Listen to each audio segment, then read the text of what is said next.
सदाशिवसमारम्भां शङ्कराचार्यमध्यमाम् अस्मदाचार्यपर्यन्तां वन्दे गुरुपरम्पराम्।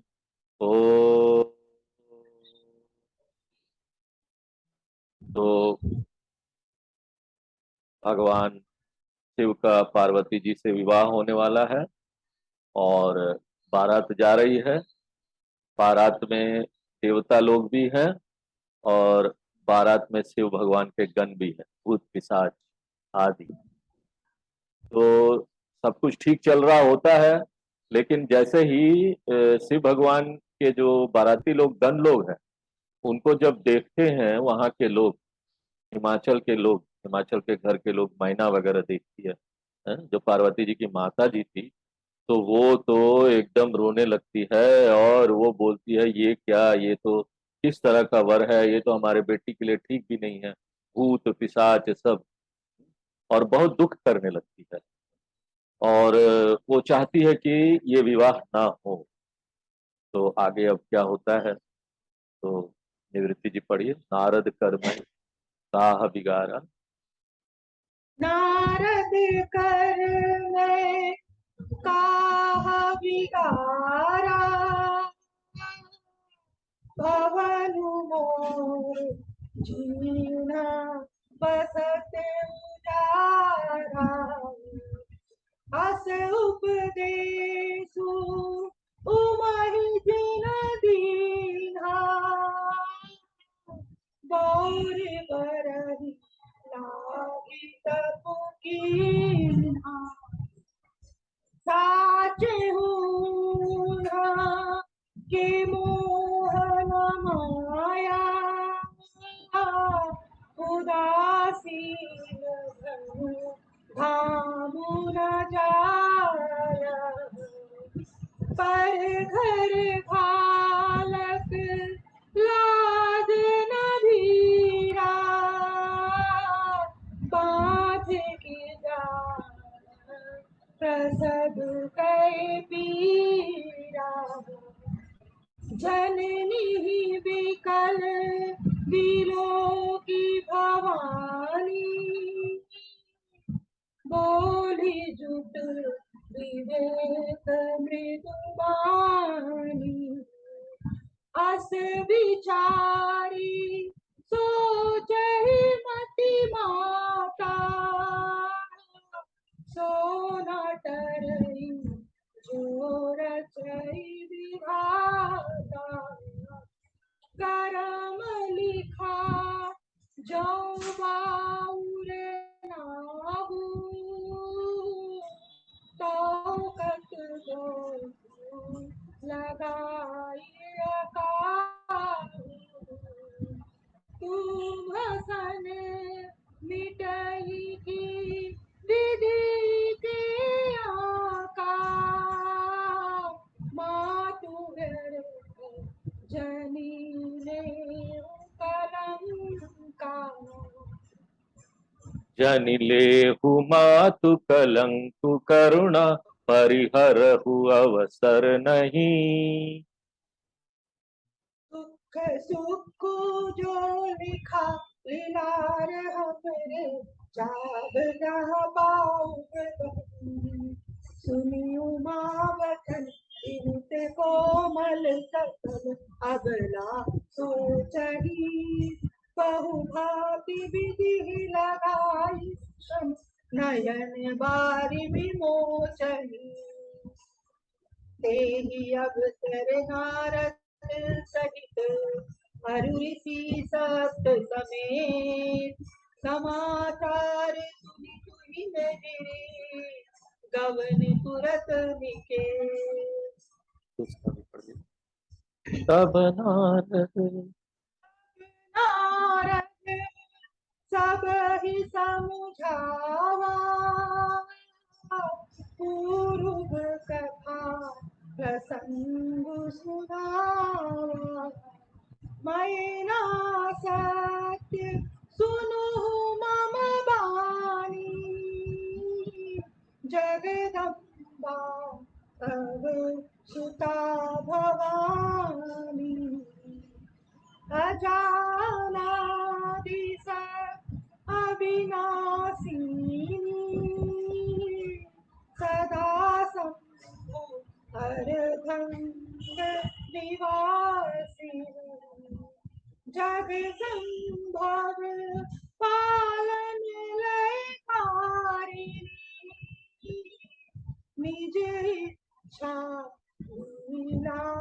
बपुधारिणी जननी प्रथम दक्ष गृह जाई नाम सती सुंदर तनु पाई ताहु सती शंकर विवाई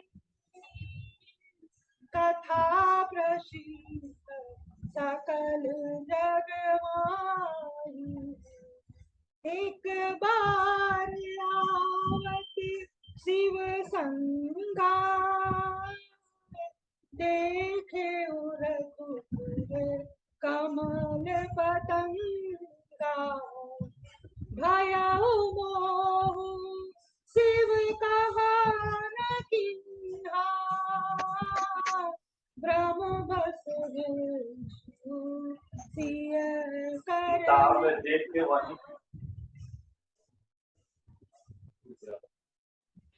तुम लोगों ने म्यूट खोल दिया, म्यूट खोला हुआ। किताब में जहाँ है ना वहां आप देखते रहिए, तो जैसे चल रहा ना, नहीं तो आप फिर ढूंढने शुरू करो, इसलिए उधर इधर मत देखिए, किताब में देखिए। सिय सिय बेसु सती जो कीन ते अपराध शंकर हरि हर विरह जाति बहुरी पितु कई यज्ञ जोगा नल जरी अब जनमी तुमरे भवन निज पति लागी दारुण सपुतिया अस जानी संशय तजहु गिरिजा सर्वदा शंकर प्रिया सुनि नारद के वचन तब सब कर मिटा विषाद छन महु व्यापे सकल पुर घर घर यह संवाद सियावर रामचंद्र की जय, पवन सुत हनुमान की जय, बोलो भाई सब संतन की जय।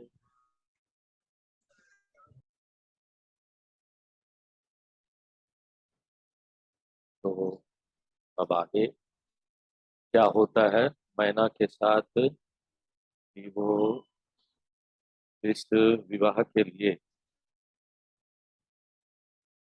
राजी नहीं होती है और दुखी होती है।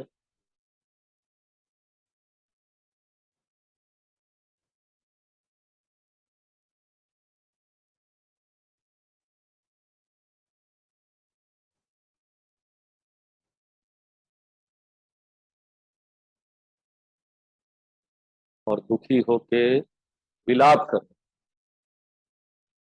पार्वती जी उनकी ओर देख रही है कि माता क्या बोले जा रही। मैना बोलती है कि नारद जी हमने आपका क्या बिगाड़ा था, हाँ? हमारा घर बसता हुआ घर उजाड़ दिया आपने। पहले भी नारद जी का जब वर्णन आता है तो उसमें हमने देख रहे थे कि इस तरह से नारद जी जहां जाते हैं वहां घर उजड़ जाता है। तो पहले तो मैना विधाता को दोष देते रही, फिर उन्होंने यह सोचा कि गलत रास्ता तो नारद जी ने बताया था ना, नारद जी के कहने पर ही पार्वती जी ने तपस्या की, तो विधाता ने भी उनको शंकर जी ऐसे ही दे दिए, ऐसा वर दे दिया। भूत पिशाच जिनके साथ आया हुआ है, वो शमशान का भस्म लपेटे हुए है और सर्प की माला है। इसका अर्थ है कि विशेष रूप से नारद जी का दोष था, नारद जी ही दोषी है। सामान्यता होता है ना व्यवहार में भी, जब कोई काम बिगड़ जाता है किसी न किसी को पकड़ के दोष दे दिया है, और यहाँ पर तो साफ दिख रहा था नारद जी ने बोला है, नारद जी दोषी है। तो अब यहाँ पर यह भी होता है संसार में कि कोई किसी को हानि पहुंचाता है तो बदले में वो ज्यादा हानि पहुंचा देता है। हमको हानि पहुंचाया, हम छोड़ेंगे नहीं, पूरा ऊर्जा हानि पहुंचाने में लगाता है दूसरों को। अरे भैया, दुनिया में और भी बहुत काम है करने के लिए। हैं? आपको अगर उस हानि से कुछ फर्क नहीं पड़ा है तो छोड़ो ना, जाने दो। हैं? जाने दो, ज्यादा उस पर ध्यान मत दो अपना। एक आध्यात्मिक व्यक्ति का जीवन ऐसे ही होना चाहिए। उसको ये सब ना झगड़ा झंझट, दूसरों का काम, ये सब में ध्यान नहीं देना चाहिए। अगर थोड़ा अपना उसका उससे नुकसान भी हो गया ना, कोई तो आके हमको कोई शब्द बोल दिए, हमको ठोस लग गया, नहीं मुझे क्यों बोला, अरे भैया छोड़ो। हाँ, आपका यहाँ पर और महान उद्देश्य है। हाँ, यहाँ पर आपको मुक्ति प्राप्त करना है, साधना करना है, भगवान के पास पहुंचना, क्या है ये सब चीजों पर मैं ध्यान नहीं देता। तो यहाँ पर मैना सोचती है हमने तो नारद जी को कोई हानि पहुंचाई नहीं थी, फिर कहा हमको कोई हानि, हमने तो कुछ हानि नहीं किया दूसरों का उसने हमको क्यों हानि कर दिया, किस कारण से ऐसा हानि हमको कर रहे हैं। अस उपदेश उम ही जीन दीन। हाँ, उन्होंने पार्वती जी को ऐसा उपदेश दिया कि पार्वती जी ने इस बावले जैसे दिखने वाले वर के लिए तपस्या कर दी। तो सोचो, बावला वर है। अब सांसारिक लोगों को ना जो अंदर की बात समझ में नहीं आती, सूक्ष्म बात। वो लोग तो आध्यात्मिक व्यक्तियों को भी देख के सफेद कपड़ा पहने हुए हैं। हाँ। अरे कपड़ा अगर रंगीन भी पहने हैं तो ज्यादा कहीं घूमते फिरते नहीं है, सत्संग वगैरह करते हैं। कैसे लोग हैं, ड्राई ड्राई सादे सादे लोग। हाँ। हाँ? तो सांसारिक लोगों को ऐसे ही दिखाई देता है। मैना कहती है कि वास्तव में बिल्कुल सही बात है कि नारद जी को कोई मोह माया ही नहीं। वो सबका घर तोड़वाने में लगे रहते, कोई मोह माया नहीं। देखिए, सांसारिक दृष्टि से भले ही मोह माया बड़ी अच्छी लगे थे, सांसारिक के लोगों को बोलो मोह माया नहीं, अच्छा आपको कोई मोह माया नहीं, अपने बच्चों के लिए कोई मोह माया नहीं है, हाँ, अपने हस्बैंड अपने पति पत्नी के लिए मोह माया नहीं है, उनको बहुत खराब लगेगा, उनको लगेगा कहां से आ गया बेकार व्यक्ति, स्वार्थी व्यक्ति। लेकिन परमार्थ की दृष्टि से, आध्यात्मिक दृष्टि से मोह माया न होना अच्छी बात है। अरे वाह, क्या बात है, मोह माया ही नहीं, अच्छी बात है। इस प्रकार से देखिए, दो भिन्न भिन्न दृष्टिकोण, एक सांसारिक एक पारमार्थिक। जिसकी बुद्धि में जो बात छाई होती है उसको वैसे ही अच्छा लगता है। तो ये बड़े उदासीन है, माने क्या है मालूम, उदासीन का मतलब सुख दुख में संभाव रखते हैं। इनके ना तो घर है, न संपत्ति है, न पत्नी है, न पुत्र आदि कुछ नहीं। यदि इनके पुत्र आदि होते तो इनको पता लगता कि कैसा होता है उनसे प्रेम होना। खुद तो सन्यासी है, हाँ, कैलाश पर्वत पर बैठे रहते समाधि में। हाँ? आगे बोलते, पर घर घालक लाज न पीरा। दूसरों के घर का नाश किया करते हैं और इन्हें ये कार्य करने में लज्जा भी नहीं लगती कि लोग इनका निंदा करेंगे, कोई लज्जा नहीं होती। ऐसे लोगों को सही में लज्जा नहीं होती। हाँ? इनको पाप का भी भय नहीं होता, संसार के लोगों का भय नहीं होता। हमारे स्वामी जी लोग जो होते हैं ना, और कई बार ऐसा हुआ कि अब हमारे जो गुरुजी थे वो पहली बार पढ़ाई करने के लिए गए अपना स्वामी चिन्मयानंद जी के पास, तो जो भाग्य घर से निकल गए। अब उनको इतना वैराग हो गया था कि उनको चाहिए ही नहीं कुछ, ना शादी करना था ना कुछ। अब निकल के पहुंच गए स्वामी चिन्मयानंद जी के पास मुंबई में कि हमको भी पढ़ाइए, हम भी वेदांत की शिक्षा ग्रहण करेंगे और हम सन्यासी वाला जीवन जिए, हमको नहीं है संसार वगैरह में मन लगता। अब तो वो तो बात ठीक थी, वो आ गए, उनके पीछे पीछे उनकी माता जी आ गई। आज जो रोना धोना चालू हुआ वहां पर, हा? मेरे बेटे को ले आया है, इसने घर तोड़ दिया मेरा, मेरे बेटे को भगा ले आए हैं। अब स्वामी चिन्मयानंद जी के सबसे कोई फर्क नहीं पड़ता था, दुनिया क्या सोचती है मेरे बारे में। अगल बगल के वो लोग सोचेंगे अरे ये तो घर तोड़वाता है, सब जगह फैल जाएगा। स्वामी चिन्मयानंद जी के पास नहीं जाना। हाँ? लेकिन फिर उन्होंने समझा बुझा के उनकी माता जी को वापस भेजा कि वो सही जगह आ गए, चिंता ना करो, मैं इनको सही जगह ले जाऊंगा। हाँ? तो इस तरीके से क्या है कि लोग उनकी निंदा कर रहे थे, नारद जी की निंदा कर रही थी कि इनको पाप का भी भय नहीं है, इनको लोक लाज भी नहीं है। नारद जी दूसरों के कष्टों को इसी प्रकार से नहीं समझ पाते जैसे जिस स्त्री ने संतान को जन्म न दिया हो, हाँ? वो प्रसव पीड़ा की भीषणता को क्या जाने। अब तक देखिए मैना दुख में प्रलाप कर रही, बड़ा दुखी हो रही। जननी ही बिकल बिलो की भवानी, भवानी ने जब ये देखा कि माता बहुत ही व्याकुल हो रही है तो उन्होंने माता को समझाने की कोशिश की। पार्वती जी माता को समझा रही है, यहाँ पर देखिए भवानी शब्द बहुत उपयुक्त है, क्योंकि पार्वती तो मैना की पुत्री है, लेकिन भवानी माने शंकर जी की पत्नी। इस नाते से ये ज्ञान की बातें यहाँ बोली जा रही है, शंकर जी की पत्नी। भवानी ने बहुत ही कोमलता मधुरता से बड़ी ज्ञानपूर्ण बात बोली, और यह उसकी महानता का लक्षण। देखिए बड़ों का कभी, आप छोटे हैं ना, बड़ों का विरोध करना हो तो बड़ी कोमलता और मधुरता से बोलना, विनम्रता से बोलना चाहिए। विरोध की एक तरीका होता है। आपको कोई बात पसंद नहीं, कुछ नहीं आई, तो आप प्रार्थना कीजिए कि क्या हम इसको परिवर्तित कर सकते हैं, ऐसा कर सकते हैं हम, हम इसके बदले क्या ऐसा कर सकते हैं, आपकी आज्ञा है। तो आप विरोध कर रहे हो कि हमको ये ठीक नहीं लगा, लेकिन कितना अच्छे तरीके से बोला आपने। तो यहाँ पर मैना ने नारद जी को जो उल्हाने दिए, वो एक अज्ञानी व्यक्ति का काम है। मैना अज्ञानी थी, उनके व्यक्ति का काम है, उसको पता नहीं। नारद जी तो सन्यासी है, वो किसी का बुरा थोड़ी ना कर सकते हैं, आज तक कभी किसी का बुरा नहीं किया। अब पार्वती जी अपनी माता से कहती, हे माता, विधाता जो रच रखता है वो अवश्य सत्य होता है, ऐसा विचार कर तुम दुख मत मानो। जीवन में देखो, अपने माता जी को समझा रही, जीवन में दुख तो आते ही रहते हैं, लेकिन उस दुखों से बचने का पहला तरीका यह है कि सब सुख दुख हमारे ही कर्मों के फल के रूप में विधाता हमको दे रहा है। ये बड़ी, देखो, बहुत बड़ी परिवर्तन होती है जीवन में, बहुत बड़ा परिवर्तन है ये जीवन। लोग इसी बात को स्वीकार नहीं करते, बड़ी कठिनता होती है उसको, उनको स्वीकार करें हमारा कर्मों का फल है, वो हमको परेशान कर रहा है। राम स्वामी जी बोल रहे हैं हमारे कर्मों का फल है, वो हमारी बात नहीं सुनता और आप बोलते हैं हमारे कर्मों का लेना देना है। ये क्या बात आप कर रहे हैं? तो कर्मों का सिद्धांत बड़ा सुंदर चीज है, उससे उसको जान करना, उसको आत्मसात करके एक व्यक्ति ना बहुत शांत हो जाता है जीवन। ज्यादा उसको इधर उधर जो हो रहा होता है ना, उसके मन में को प्रभावित नहीं करता। अगर हम ऐसा सोचेंगे ना, देखो जो हमारे साथ आज तक हुआ, कई लोग ना भविष्य की बातें सोच कर उलझते रहते हैं, उसमें ज्यादातर ऊर्जा उनका मन का उसमें चले जाता है। अरे ये हुआ था मेरे साथ तो ठीक नहीं हुआ था, घबराते हैं, डरते हैं, कभी क्रोध आता है, हाँ? हाँ? कभी कामना आता है, काम क्रोध मत लो, इसलिए उबलते रहता है। हाँ? उनको यही लगता है कि हमारे साथ क्यों हुआ, ये अपने कर्मों का फल था, क्यों दूसरों को दोष देना, क्षमा करो, क्षमा करो जिसने भी तुम्हारे साथ जो किया। क्यों?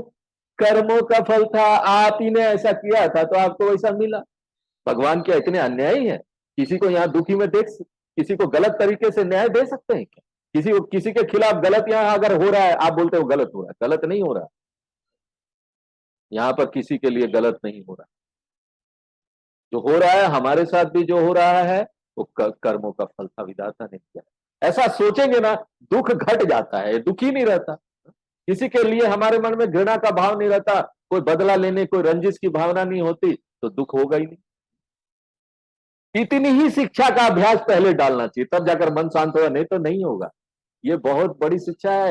एक बार तो कई बार तो इस एक व्यक्ति को 15-20 साल साधना करनी पड़ती है, सिर्फ इसी बात को आत्मसात करने के लिए। एक लाइन में हम समझ तो जाते हैं कि हमारे इस कर्म, कौन नहीं जाता, किसी को भी बोलो वो डिस्कशन करने लगेगा, आपसे चर्चा करने लगेगा और लंबा खींचेगा, हाँ ये सब तो कर्मों का फल है।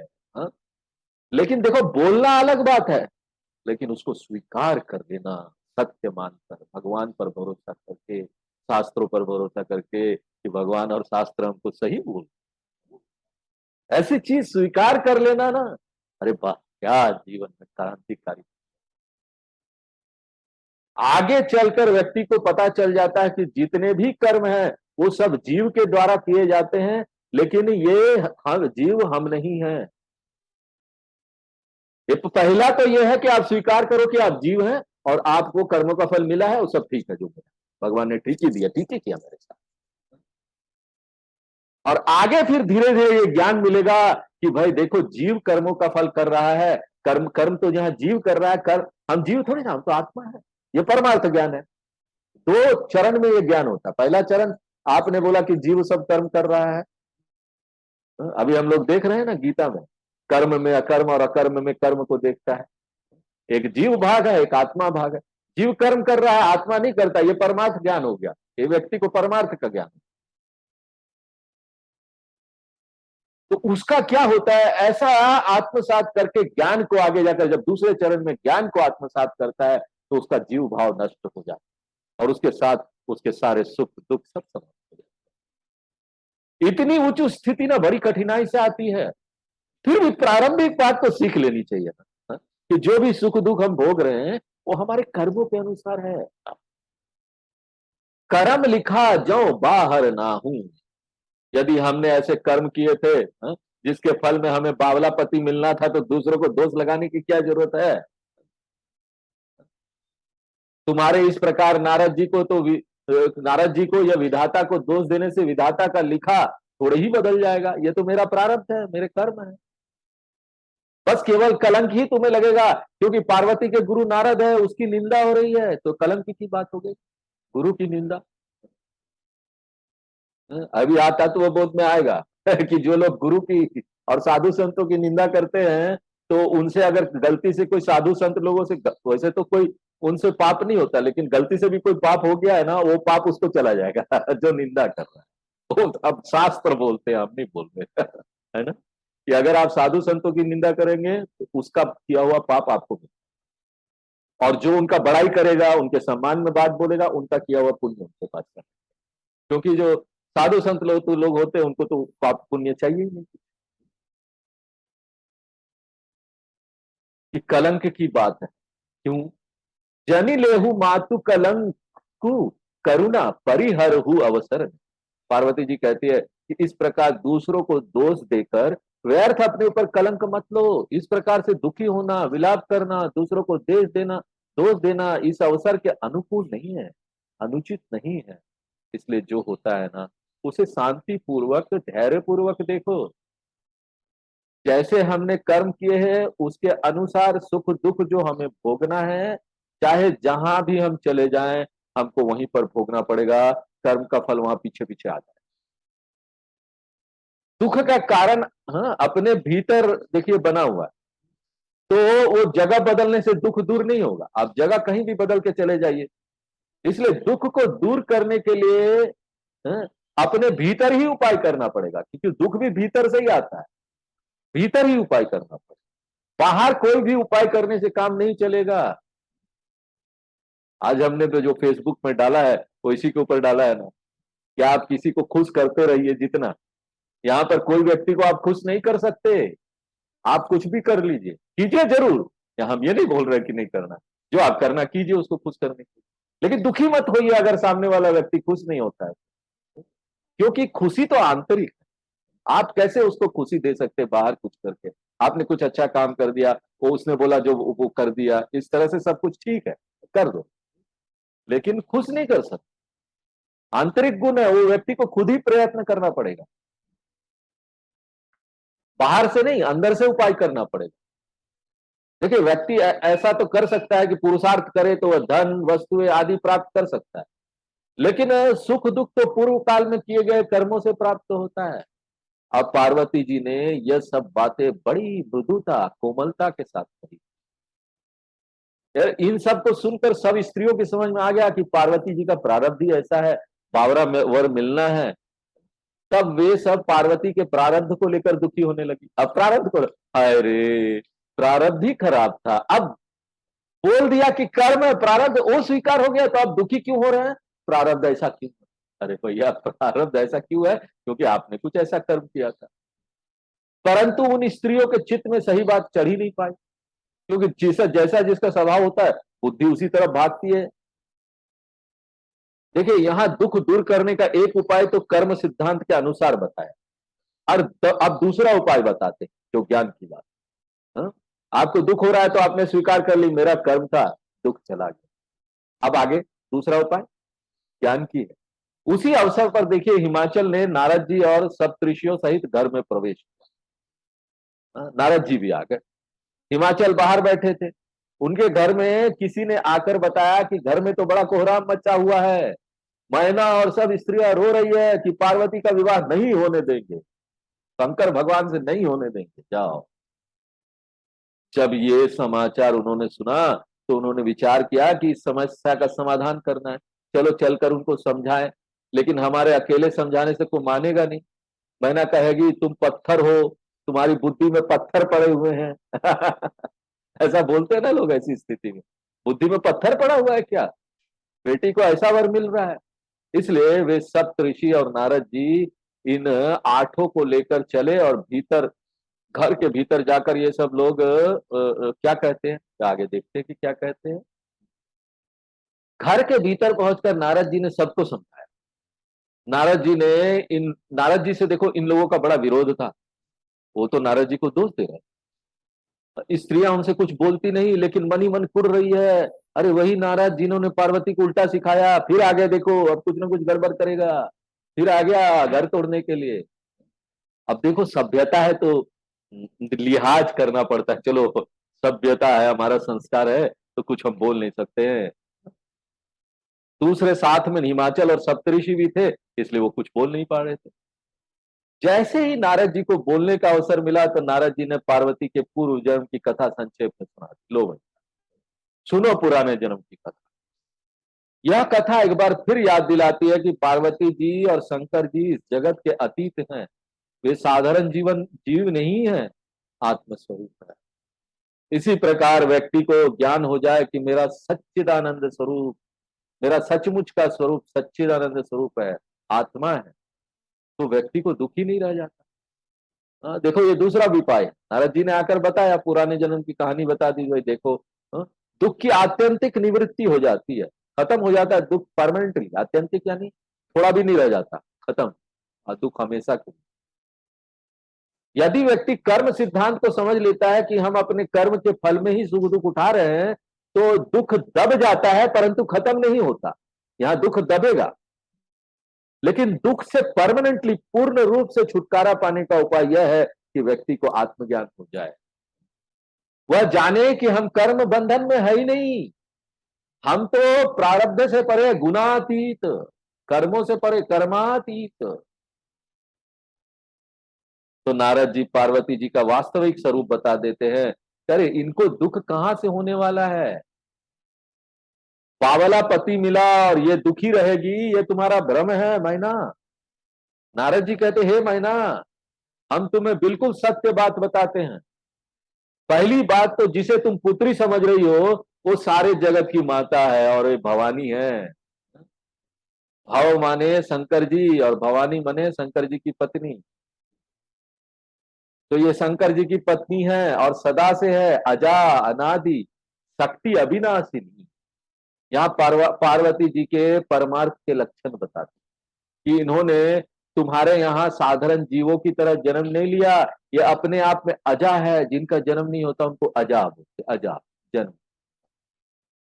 अविनाशिनी है, कभी नाश नहीं होता, अपने सत्ता से विद्यमान रहने वाले, और शंकर जी के आधे अंग में सदा निवास करने वाले।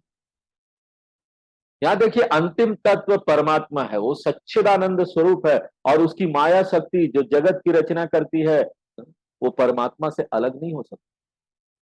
जैसे कोई शक्ति है शक्तिमान से अलग नहीं होता, ऐसे ही कोई संगीतकार है उसको संगीत आता है, तो संगीत और संगीतकार अलग थोड़ी, ये दोनों अभिन्न है।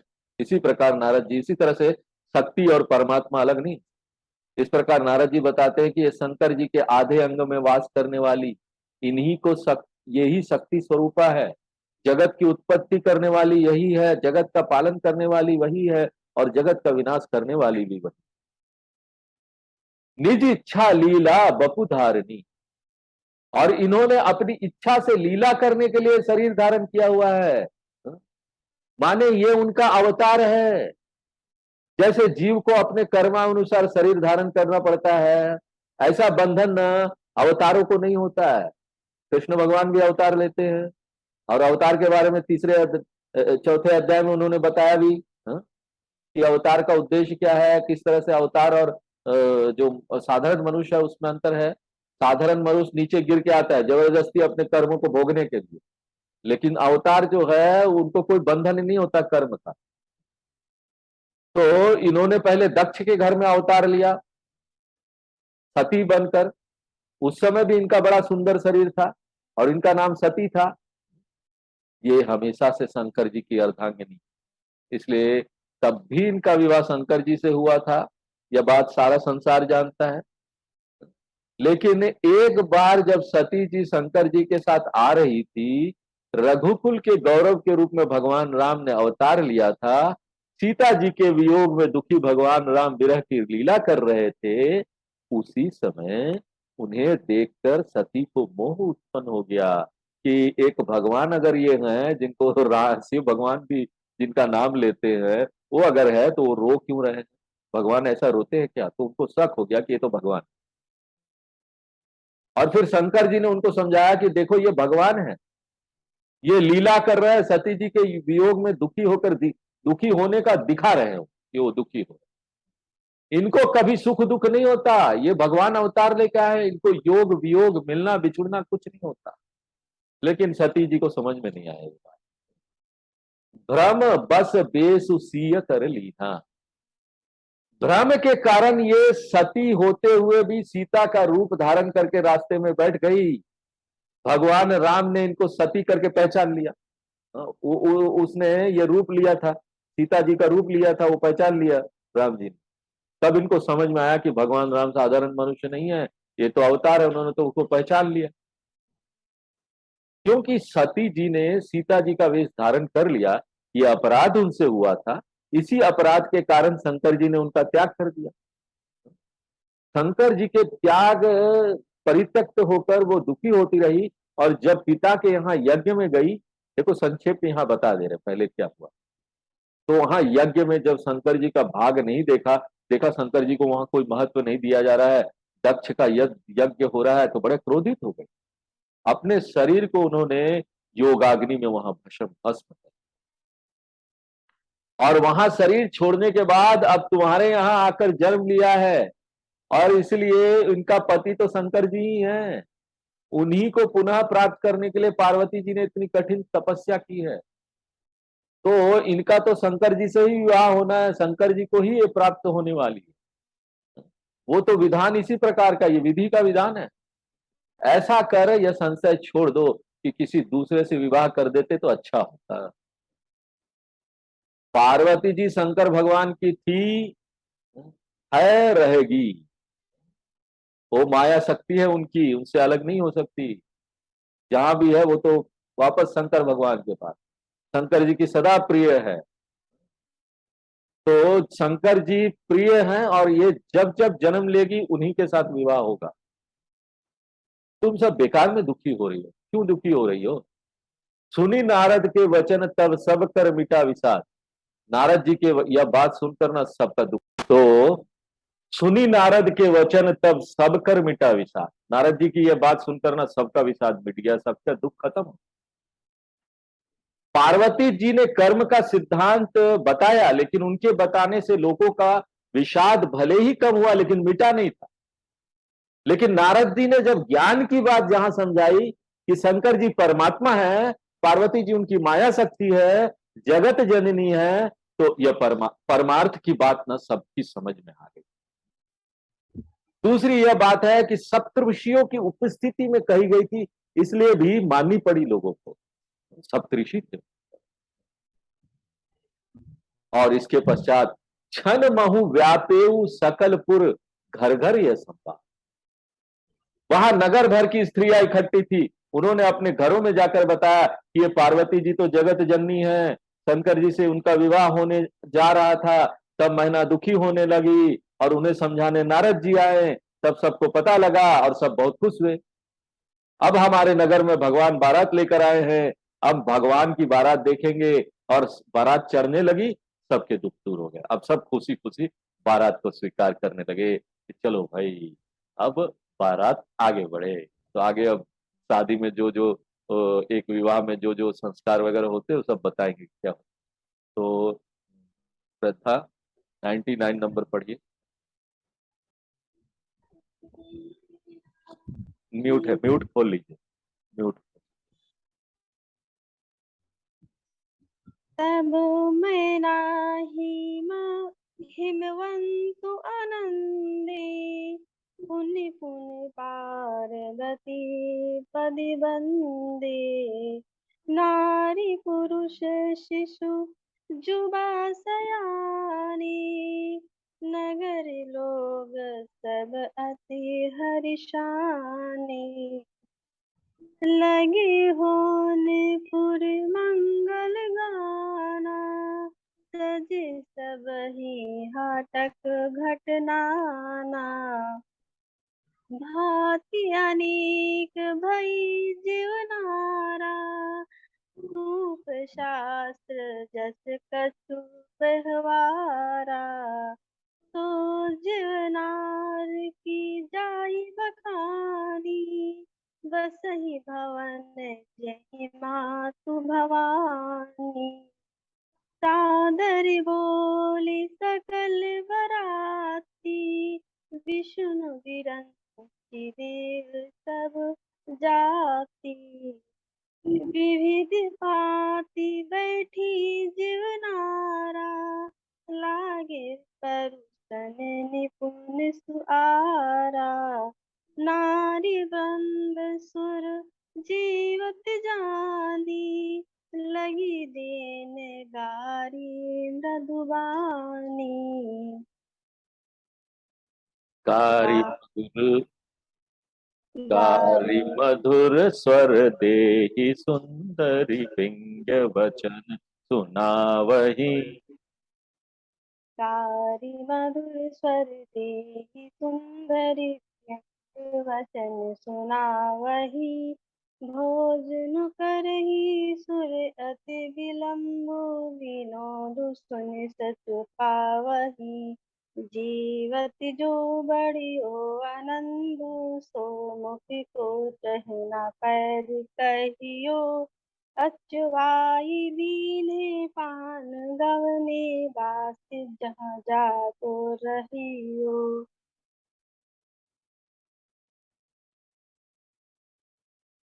बहुरी मुनीन हिमवंत कहूँ, बहुरी मुनि हिमवंत कहूँ, लगन सुनाई आई।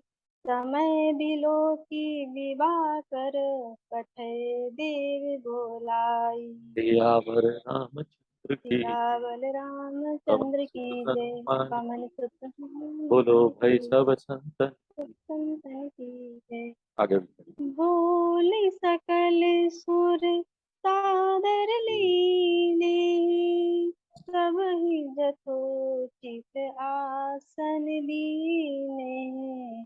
वेदी वेद विधान सवारी, सुभग सुमंगल गावही नारी। सिंहासनु अति दिव्य सुहावा, जाई न बरनि बिरंची बनावा। बैठे शिव विप्रन्न सिरुनाई, हृदय सुमिरि निज प्रभु रघुराई। बहुरी मुनि स्तन उमा बुलाई, करि सिंगार सखी लई आई। देखत रूप सकल सुर मोहे, बरनई छब अस जग कवि कोहे। जगदम्बिका जानी भव भामा, सुर मनहि मन कीन्ह प्रणामा।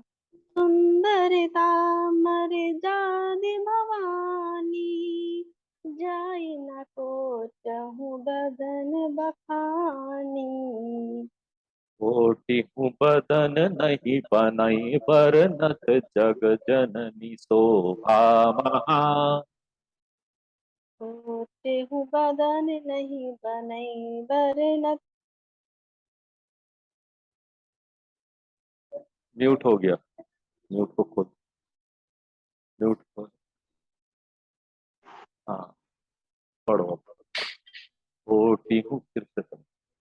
कोटियों बदन नहीं बनई, बरनत जग जननी शोभा महा।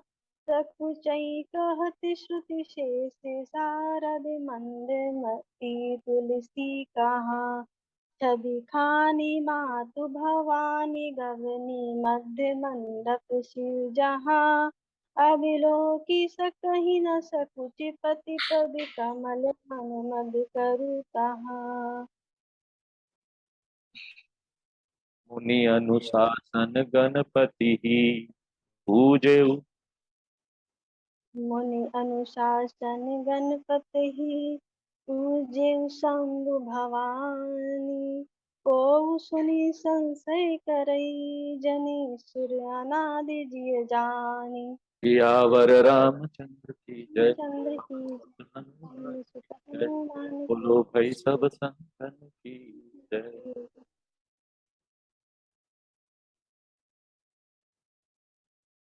तो अब आगे क्या होता है कि विवाह में इतनी सारी बाधाएं आ रही थी, तो ये सब नारद जी सप्तऋषि म्यूट कर दे, सप्तऋषि द्वारा समझाने से, उनके द्वारा समझाने से दूर हो गए।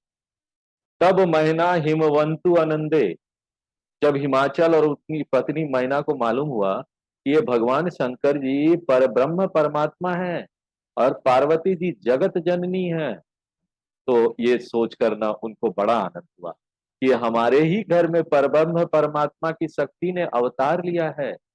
तब हिमाचल और मैना ने बार बार पार्वती जी के चरणों में प्रणाम। माने अब उनको ये समझ में आ गया कि ये जगत जननी है, तो उनको लगा कि हमें भी अब इनके चरणों में प्रणाम करना चाहिए। माँ बाप भी होकर उन्होंने चरणों में प्रणाम किया। देखो यहाँ पर किस तरह के संस्कार आते।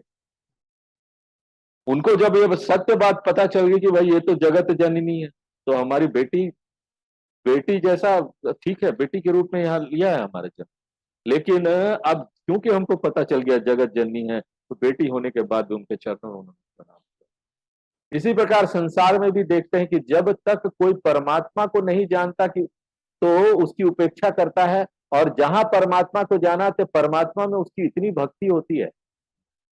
गीता के 14वें अध्याय में भगवान कहते हैं, स सर्वविद भजति माम सर्व भावेन भारत। अर्थात हे अर्जुन, जो मुझे इस प्रकार से जानता है वह सब प्रकार से मेरा ही भजन करता है। इसलिए जानना बहुत जरूरी है। पहले आप जब तक जानेंगे नहीं, हम क्यों बोलते शास्त्रों का अध्ययन करना, जानना पहले जरूरी है। जान तो लो, मन में इतनी गलत धारणाएं सब बनी हुई है, दूसरों ने बचपन से बताया है, ये है वो है वो है, ये सब शास्त्रों की बात जब आप सुनते हैं तो खुल जाता है मन। और जब एक मन खुलने के बाद आप जब उस परमात्मा को जानते हैं ना, आपका प्रेम और भक्ति उमड़ पड़ता हुआ, क्या भगवान। तभी वो ऐसा व्यक्ति भजन कर सकता है। बिना जाने क्या भजन करेगा। जानने ना जानने का बहुत बड़ा अंतर है। देखो जब जानती नहीं थे तो मैना कितनी दुखी हो रही थी। हम पहाड़ से कूद जाएंगे, लड़की का विवाह नहीं होने देंगे, जलकर मर जाएंगे, हैं? हम ये रास्ते में है, मेरा जान लेकर ही है तुम ये शादी कर सकते हो, कितना दुखी हो रही। तब मैना हिमवंत आनंदे, देखो यही ज्ञान अज्ञान का अंतर है। जैसे ही मैना को ज्ञान हुआ, सब लोगों ने समझाया। इसी प्रकार से एक व्यक्ति को जब ये ज्ञान होता है कि अपना स्वरूप तो सच्चिदानंद परमात्मा है, तो सारे सिर्फ जानने से दुख दूर हो जाता है। देखा ना, जानने से पहले दुख ही हो रही थी मैना, जान लिया तो दुख दूर हो गया। कुछ इसमें बदला क्या? बाहर से कुछ हुआ क्या? कुछ नहीं, सिर्फ जानकारी मात्र से दुख दूर हो गया। स्त्री पुरुष बालक युवा और वृद्ध सब में यह बात फैल गई कि हमारे नगर में तो भगवान ही बारात लेकर आए, हमें भगवान के दर्शन प्राप्त हो रहे। बड़े प्रसन्न हो गए। नगर भर में मंगल गान होने लगे हुआ, क्योंकि अब तो सबको ये लगने लगा कि भगवान हिमाचल के घर में ही नहीं, हम सबके घर आए हैं। सब लोग स्वर्ण कलश सजा सजा कर अपने द्वार पर रखने लगे। भांति अनेक भय जेवनारा, उसके बाद सब बारातियों के लिए भोजन, जेवनार, भोजन बोलते जेवनार, उसकी व्यवस्था हुई। पाक शास्त्र के अनुसार विवाह में जैसे तरह तरह के व्यंजन बनाए जाते हैं, सब बनाकर तैयार किए गए, एक से एक खाने का पदार्थ। बहुत अद्भुत अद्भुत प्रकार के बने हुए भोजन परोसे जा रहे थे। बड़ी तो यहां पर देखिए, माता भवानी अन्नपूर्णा देवी स्वयं, अन्नपूर्णा सदा पूर्णे शंकर प्राण वल्लभे ज्ञान वैराग्य सिद्ध्यर्थम भिक्षाम देहि च पार्वती। पार्वती जी हम लोग रोज खाने से पहले ये श्लोक बोलते हैं। जहां भी आप लोग आश्रम उश्रम में जाएंगे ना, तो ये वाला श्लोक खाने से पहले होगा, भिक्षाम देहि च पार्वती। वो अन्नपूर्णा, माता अन्नपूर्णा, भोजन वहीं से मिलता है। तो हम उनको कृतज्ञता अर्पण करते, रोज भोजन दिया आपने, तो खुद अन्नपूर्णा देवी है। उनकी रिद्धि सिद्धि की सामर्थ्य से सब यहाँ स्वादिष्ट सुंदर अनेक प्रकार के भोजन बनकर तैयार हो गए। बड़े आदर के साथ सब बारातियों को बुलाया गया, और बारातियों ने में विष्णु भगवान, ब्रह्मा जी, तो बारात भी देखो कैसे भगवान वाले बाराती, सब विष्णु भगवान ब्रह्मा जी सब बाराती है। और सब अलग अलग प्रकार के जाति के देवता लोग वहां आए हुए थे।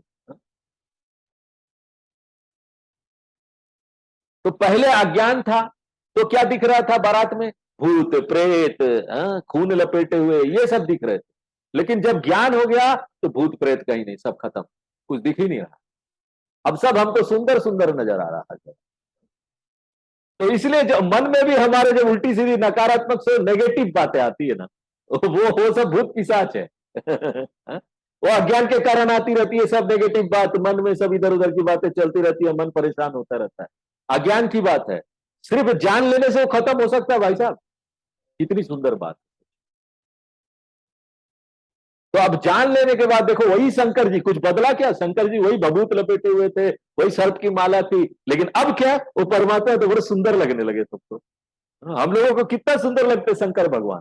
लेकिन जो लोग दूसरे धर्म के लोग हैं, वो लोग तो क्या क्या बोलते हैं, कि इन लोगों के भगवान है जंगली तरीके के हैं, कैसे कैसे भगवान है देखो।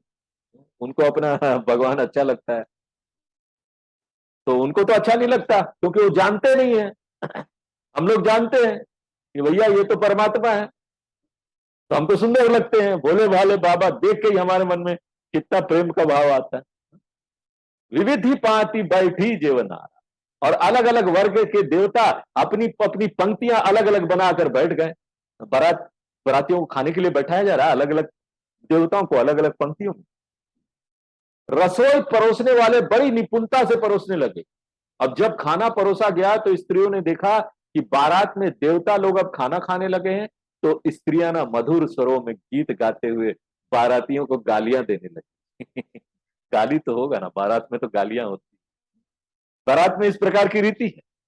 परंतु ये गालियां ऐसी नहीं होती ना कि बारातियों को बुरा लगे। एक प्रकार से बारातियों को हंसाने के लिए गालियां दी जाती। तो वहां पर विष्णु भगवान ब्रह्मा जी सब बैठे हुए हैं, तो ये लोग गालियां पढ़ रही है एक से।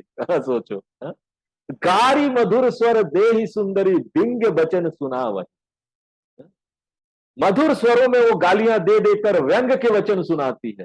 देवता लोग सुनते हैं तो उनको बड़ा प्रसन्नता होता है, देखो सुन के उनको अच्छा लग रहा है, और उनको और सुनने का मन करता है, इसलिए ना वो धीरे धीरे खाते हैं, और बोलो मजा आ रहा, और बोलो। गालियां सुनने की इच्छा, देखो कैसा गाली किस तरह से मधुर स्वर में दिया जा रहा है, कि उनको वो भी मजा आ रहा था, अच्छा लग रहा है। और धीरे धीरे वो खाने लगे, चलो थोड़ा और देर ना ये गालियां सुनने को मिले। तो उनका क्या लग रहा था कि बारात में, शंकर भगवान की बारात है, तो गालियां सुनना भी सौभाग्य है, सौभाग्य की बात। भोजन के समय जो आनंद बढ़ा, उसको करोड़ों मुखों से वर्णन नहीं किया जा सकता। बारातियों की बड़ी प्रसन्नता के साथ आनंदमय वातावरण में भोजन खिलाया गया। खाना खाने के बाद उनको कुल्ला करा दिया गया। हेलो भाई, पानी कुल्ला, कुछ पान उन भी देना चाहिए ना, पान उन भी दिया गया। तो विष्णु भगवान पान खा रहे, आप सोचो तो। लेकिन बारात में गए तो शिव भगवान की बारात थी, तो वहां तो होता ही है। और जिसको जहां ठहरने के लिए स्थान दिया गया था, जनवासा बोलते हैं, जो बारातियों को ठहरने का स्थान होता है, वहां वो चले गए। इस प्रकार से संक्षेप में बारात के भोजन का वर्णन हो गया। बाराती लोग जहां ठहरे थे वहां पहुंचकर आराम करने लगे। लेकिन यहां पर जहां हिमवान के यहाँ खाना खिलाने की व्यवस्था की गई थी, वहां सफाई होने लगी, क्योंकि वहीं मंडप के नीचे विवाह का कार्यक्रम भी करना था, साफ सफाई होनी थी। इन सब कार्यों में देर लग रही थी। तो जनवासे से सप्तऋषि हिमवान के घर आए, कहा कि आपने जो लगन पत्रिका दी थी, अमुक अमुक लगन पर विवाह होना है, लगन का समय बीता जा रहा है। शादियों में अक्सर ऐसा होता है। पंडित जी आकर, लगन का समय बीता जा रहा है, जल्दी कीजिए, जल्दी कीजिए। इस लगन पत्रिका के अनुसार अभी आधे घंटे का लगन है, समय रह गया है, कब बाराती आएंगे, कब लगन होगी, समय बिलो की विवाह कर पठय देव बुलाए। तब हिमाचल ने देखा कि अब तो विवाह का समय आ गया है। हिमाचल ने तुरंत ही अपने यहाँ के लोगों को भेजा कि वो जाकर बारातियों यानी देवताओं को और शंकर जी को लिवा लाए, जिससे कि शुभ मुहूर्त पर विवाह हो। अब ये देखिए कार्यक्रम प्रारंभ होने जा रहा है। तो जब लगन का समय आया तो हिमाचल ने सब देवताओं को आदर पूर्वक बुलाया। यहाँ पर यह पता चलता है कि यहाँ पर देवता लोग ही आए, भूत पिशाच जो थे ना वो अपना काम करके वापस चले गए। अब बारात में उनकी आवश्यकता नहीं रह गई। या फिर यह भी हो सकता है कि भूत प्रेतों ने भी ना सुंदर सुंदर देवताओं का रूप धारण कर लिया वहां पर, क्योंकि देखो उनको देख के तो वहां अच्छा नहीं लगता लोगों को, इसलिए उन्होंने रूप धारण कर लिया।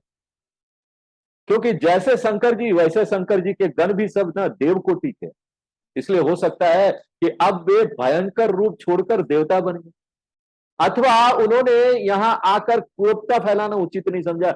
यहाँ क्रूरता होगी, हम लोग ऐसे ऐसे जाएंगे, वहां पर शादी होने वाला अच्छा नहीं लगेगा, इसलिए क्या वो जनवासे में रह गए या वापस चले गए, ऐसा भी हो सकता है। यहां पर हमको गैस करना पड़ रहा है। ओके, तो ऐसा हो सकता है। तो अब शंकर जी के साथ सब सुंदर देवता ही देवता थे, अब कोई वैसा भूत पिशाच नहीं, सब देवता मंडप के नीचे उपस्थित। सब ही यथोचित आसन दीने, उन सब देवताओं को यथोचित आसन, जिसका जो बैठने के लिए उचित स्थान था वो दे दिया गया। इसका ध्यान रखना पड़ता है ना, बड़े लोग बड़े आसन पर बैठेंगे। आजकल भागवत कथा भी होती है ना, बड़े बड़े खूब पैसे कमाते हैं लोग भागवत में, तो सोचिए इतना पैसा कमा रहे हैं लोग, क्या भगवान की महिमा है। कमाना भी चाहिए, जो लोग ईमानदारी से करते हैं उनके लिए बड़ी अच्छी बात है ये, लेकिन जो सिर्फ पैसा कमाने के लिए करते हैं अब उनको क्या बोला जाए। भागवत कथा तो वहां पर जब भागवत कथा होती है ना, तो आगे सबसे आगे ना सोफा लगा होगा, उसके पीछे छोटे चेयर होंगे, फिर उसके पीछे ना नीचे बैठने के लिए दरी लगी हो। तो जो लोग बड़े बड़े बिजनेसमैन होते हैं ना, वो लोग लाखों लाखों रुपया देकर भागवत का वहां पर वो स्पॉन्सर करते हैं, उन लोगों को आगे स्पॉन्सर है ना वो, उन लोगों को आगे बैठाया जाता है सोफे। तो इसलिए उचित स्थान दिया जाता है, जैसे लोग वैसे उचित स्थान। तो हवन करने के लिए मिट्टी की छोटी सी चौतरियां वैदिका बनाई। वेदों में यह तरीका बताया गया कि यह सब कैसे बनाया जाता, उसके अनुसार किया।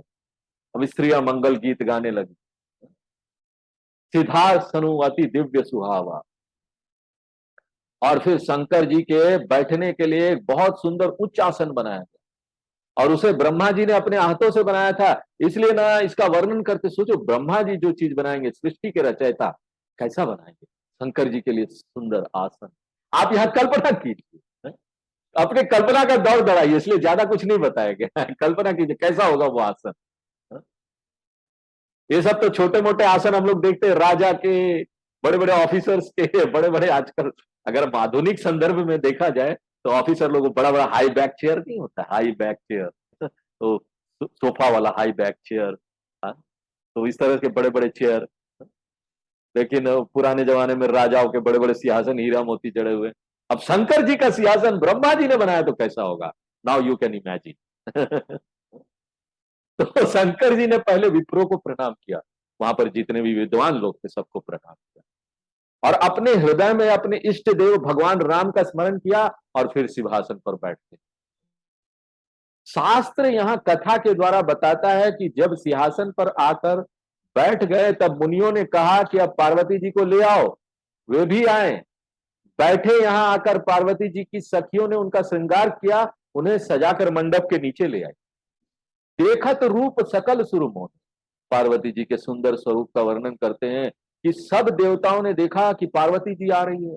अब देखो दो भाव यहां हो सकता है, पार्वती जी के विषय में एक तो शंकर जी से इनका विवाह हो रहा है, तो ये सुंदर बालिका वधू के रूप में आ रही है, और दूसरा क्या है, तात्विक रूप से वो जगत जन, सारे संसार की माता है, तो उनके प्रति क्या है, मातृत्व भाव भी, माता के रूप में लोगों को देखते हैं। इन दोनों रूपों में देवताओं ने उन्हें देखा तो देखते रह गए, वाह क्या बात है, जगत की माता कितनी सुंदर। पार्वती जी की सुंदरता का वर्णन कर सके ऐसा कवि तो दुनिया में मिलेगा ही नहीं, मिल ही नहीं सकता। क्योंकि कवि लोग क्या है, वो लौकिक सुंदरता का वर्णन कर सकते हैं। आप किसी भी कवि को बोलेंगे तो वो बड़ी पेड़ पौधे पंछी, हाँ, किसी व्यक्ति का, राजा महाराजा का उसके गुण का वर्णन वो कर देंगे, सुंदरता का। लेकिन परमात्मा स्वरूप का वर्णन करना ये सबके लिए संभव नहीं है। इसलिए इसकी सुंदरता का वर्णन कौन करे, असंभव है। उन्हें जगत की माता जानकर और शिव जी की पत्नी जानकर, माने कि शंकर जी क्या है, देवादिदेव है, उनकी ये पत्नी है, इस प्रकार से उसमें मातृत्व भाव रखते हुए उन सब देवताओं ने उन्हें मन ही मन प्रणाम किया। इसी मातृत्व भाव से उनको देखते हुए तुलसीदास जी उनकी सुंदरता का वर्णन करते हैं। यहाँ लौकिक दृष्टि से सुंदरता का वर्णन नहीं, मातृत्व भाव, परमात्मा भाव से। पार्वती जी की सुंदरता सीमा, माने सुंदरता की वो पराकाष्ठा है। एक क्या करोड़ों मुखों से भी उसकी सुंदरता का वर्णन करो तो भी वर्णन नहीं हो सकता। ऐसी महान सौंदर्य स्वरूप, करोड़ों मुखों से भी उनका सुंदरता का वर्णन नहीं किया जा सकता। ये समस्त जगत की जननी बहुत, अगर सरस्वती जी से भी कहो ना कि सरस्वती जी तो आप तो यहाँ ज्ञान की देवी हैं, आपके पास तो शब्द ही शब्द होंगे, शब्दकोश है वो तो। अब उनको बोलो कि सुंदरता का वर्णन करने का कहो तो उनको भी संकोच होगा, भैया पार्वती जी की सुंदरता का वर्णन हम नहीं कर सकते। वेदों को, शेषनाग को कहो तो वो भी नहीं कर पाए।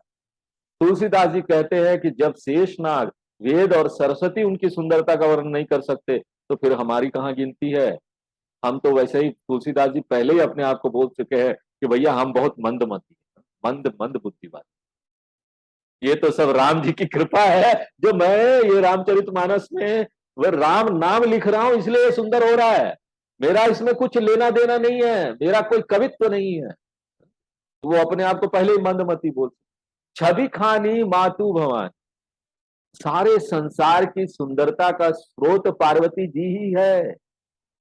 जहां भी आपको संसार में सुंदरता दिखाई देती है ना, माया शक्ति, ध्यान रखिए पार्वती जी, बस दिखाई आपको पार्वती जी देना चाहिए। पार्वती जी माया, सुंदरता, सुंदर फूल, सुंदर पहाड़, सुंदर नदियां, हाँ?